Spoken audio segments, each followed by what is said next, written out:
ยุคสมัยថ្មីនៃការត្រៀមលក្ខណៈគ្រោះមហន្តរាយតើ Gemini អាចជួយសង្គ្រោះពិភពលោកបានយ៉ាងដូចម្តេចយោងតាមការប្រកាសរបស់ក្រុមហ៊ុនបច្ចេកវិទ្យាខ្នាតយក្ស Google ក្រុមហ៊ុនបានធ្វើការបង្ហាញផលិតផលថ្មីមួយដែលមានឈ្មោះថា Google Earth AI ដែលជាការពង្រីកសមត្ថភាពបញ្ញាសិប្បនិម្មិតទៅក្នុងកម្មវិធី Google Earth ដែលមានស្រាប់ការអភិវឌ្ឍនេះមានគោលបំណងបង្កើនសមត្ថភាពនៅក្នុងការវិភាគរូបភាពផ្កាយរណបធ្វើការស្វែងរកទស្សន៍ទាយនិងឆ្លើយតបគ្រោះមហន្តរាយធម្មជាតិឲ្យកាន់តែមានភាពជាក់លាក់ខ្ពស់ Google Earth AI គឺជាការបន្ថែមលក្ខណៈពិសេសរបស់ AI ទៅលើ Google Earth ដែលជាផលិតផលប្រើប្រាស់ជាសាធារណៈតាមរយៈការរួមបញ្ចូលគ្នានេះវាបានបង្កើនសមត្ថភាពនៅក្នុងការស្វែងរកនិងបង្ហាញព័ត៌មានឲ្យកាន់តែ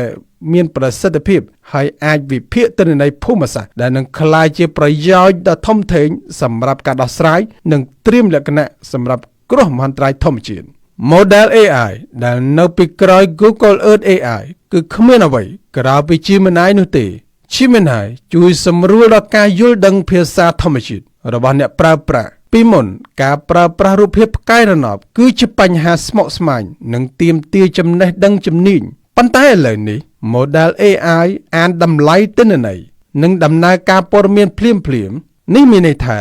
អ្នកប្រើប្រាស់អាចសាកសួរសំណួរអំពីទិន្នន័យភូមិសាស្ត្រដូចជាសួររឿងទូទៅអញ្ចឹងដែរប្រសិនបើយើងចង់ដឹងអំពីផ្លូវដែលរងការជន់លិចដើម្បីធ្វើដំណើរទៅកាន់តំបន់គោលដៅពីមុនយើងត្រូវពិនិត្យផ្លូវដោយខ្លួនឯងហើយបន្ទាប់មកត្រូវមើលថាផ្លូវណាខ្លះដែលរងផលប៉ះពាល់ដោយទឹកជំនន់ប៉ុន្តែឥឡូវនេះ Google Earth AI អាចពិនិត្យមើលទិន្នន័យនិងបង្ហាញព័ត៌មានលទ្ធផលឲ្យយើងឃើញជា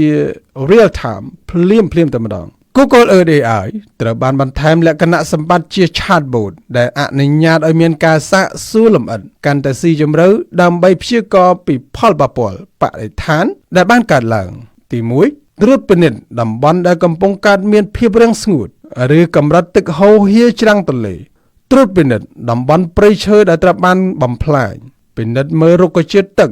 និងវាយតម្លៃគុណភាពទឹកនិងព្យាករណ៍គ្រោះធម្មជាតិដែលអាចកើតមាននាពេលអនាគតយន្តការថ្មីទាំងនេះរបស់ Google Earth AI នឹងនាំមកនូវអត្ថប្រយោជន៍ច្រើនក្នុងវិស័យមួយត្រៀមលក្ខណៈនឹងការឆ្លើយតបគ្រោះមហន្តរាយ AI នឹងជួយសម្រួលដល់ប្រតិបត្តិការជួយសង្គ្រោះធ្វើឲ្យការបញ្ជូនជំនួយនិងធនធានទៅដល់តំបន់រងគ្រោះមានភាពឆាប់រហ័សនិងត្រឹមត្រូវជាងមុនដោយសារព័ត៌មានផ្លូវនិងស្ថានភាពតំបន់គឺច្បាស់លាស់ទី2ត្រៀមរៀបចំផែនការទីក្រុងអាជ្ញាធរទីក្រុងអាចប្រើប្រាស់ទិន្នន័យ AI ដើម្បីបង្កើនផែនការបរិស្ថានប្រកបដោយប្រសិទ្ធភាពជាងមុនដូចជាការកំណត់តំបន់ហានិភ័យទឹកជំនន់ឬតំបន់ដែលត្រូវការអភិរក្សព្រៃឈើដើម្បីរៀបចំគម្រោងនានាដោយផ្អែកទៅលើទិន្នន័យជាក់ស្ដែងទី3ការស្រាវជ្រាវ Google Earth AI នឹងក្លាយជាប្រភពទិន្នន័យ